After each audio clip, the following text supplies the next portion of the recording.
Bonjour à toutes et à tous, je suis votre sœur Ursula Mapombo-Tembe du ministère Maombilotomo, qui signifie ministère de prière. Nous sommes un groupe de prière sur WhatsApp et nous nous rassemblons tous les soirs pour élever la voix et implorer la grâce de Dieu sur nos vies et sur le monde. Je vous rejoins aujourd'hui pour l'exhortation de la semaine.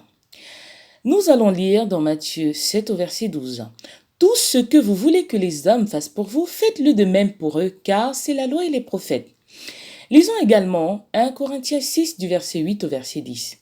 Mais c'est vous qui commettez l'injustice et qui dépouillez. Et c'est envers des frères que vous agissez de la sorte. Ne savez-vous pas que les injustes n'hériteront point le royaume de Dieu? Ne vous y trompez pas. Ni les impudiques, ni les idolâtres, ni les adultères, ni les efféminés, ni les infâmes, ni les voleurs, ni les cupides, ni les ivrognes, ni les outrageux, ni les ravisseurs n'hériteront le royaume de Dieu. Fin de la lecture. On dit souvent que la famille est sacrée. Il est clair que le lien de sang ne peut jamais être altéré. Notre père, notre mère, sœur ou frère sera toujours notre père, mère, frère ou sœur, peu importe ce qui se passe. Le lien de sang, le lien familial n'est altéré par rien et restera comme tel tant que nous sommes vivants. Il arrive souvent que dans des familles, certains membres abusent les uns des autres. On se dit alors ceci. De toute façon, c'est ma sœur. Elle ne me fera rien si je lui soutiens telle somme, si je lui usurpe telle chose, etc.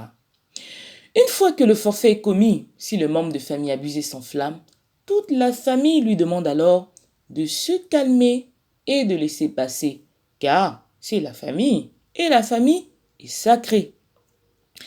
Bien des personnes ont vu leur business tomber en faillite à cause de la famille.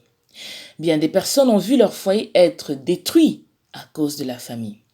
Chers membres de famille, vous qui êtes nés de nouveau et donc censés avoir l'intelligence renouvelée, que vous enseigne la parole de Dieu? Alors, apprécierez-vous qu'on vous traite comme vous avez eu à traiter votre frère, sœur, père, mère ou autre?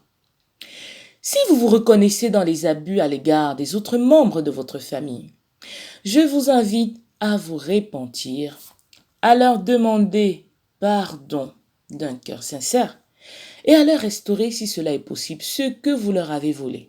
Car, n'oubliez pas qu'il est écrit que les injustes n'hériteront point le royaume de Dieu. Amen. Voilà la pensée de la semaine. Je vous souhaite une agréable semaine. Que la paix du Seigneur soit votre partage tout au long de cette semaine. À très bientôt.